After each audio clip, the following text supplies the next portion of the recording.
Prism, which is Terry Johnson's first full-length new play for over 10 years, will appeal to anybody who's ever seen or been interested in film. If you mention the name Jack Cardiff to a cinematographer, their knees go funny and they kind of sit down for a while. He took the Technicolor camera and taught Technicolor what it could do. It's very rare that you get an actor, one of the best actors of his generation, play a part he burns to play.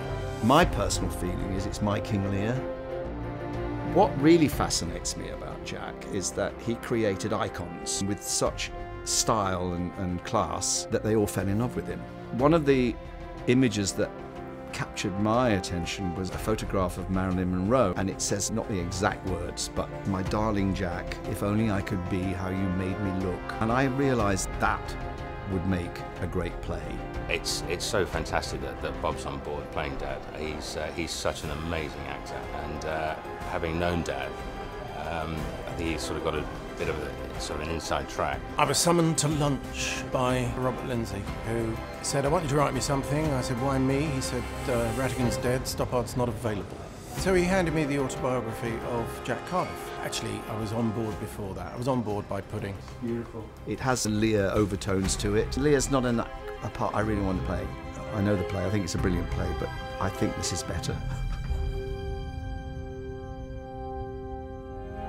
I was surprised when I started working on the play by how funny it turned out to be. I came across the novel of Slaves of Solitude a long time ago, about 30 years ago. It has the characteristic Patrick Hamilton theme of seediness, shabbiness, disappointment, disillusion.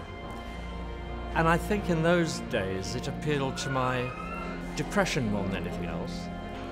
It doesn't now. Now it appeals to my optimism, because it's really the story of a woman working her way out of a very depressing situation. It's set in 1943 in a boarding house in Henley-on-Thames, and the residents are all people who've escaped the bombing. They lead lonely lives, solitary lives, until a man appears who's an American serviceman, who is charismatic and attractive and exciting. And he and our heroine, Miss Roach, have an affair which for her is very satisfying.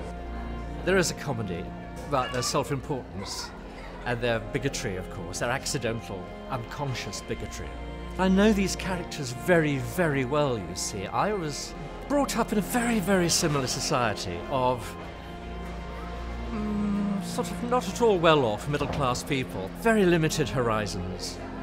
Very small lives, very ordinary lives. So the original work is like a channel for me. It's like a prism almost, through which I see the things I want to write about. I think audiences can expect an evening of high drama and also laughter. The two things I like in a play are strong, interesting psychology in the characters and a gripping plot, and it has both those things. Cellmates is your classic Cold War thriller by Simon Gray. It tells the part true and part fictionalised story of George Blake, the KGB double agent and master spy, and his escape from Wormwood Scrubs with the help of a petty criminal called Sean Alphonsus Bourke. This sort of wild Irish chancer who drinks too much and wants to be a writer, who gets it into his head this would be his brilliant book.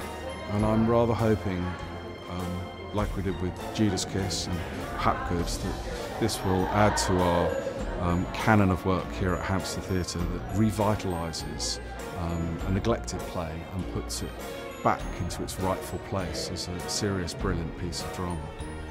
It's a play about ambition, it's a play about betrayal, and it's a really gripping spy thriller.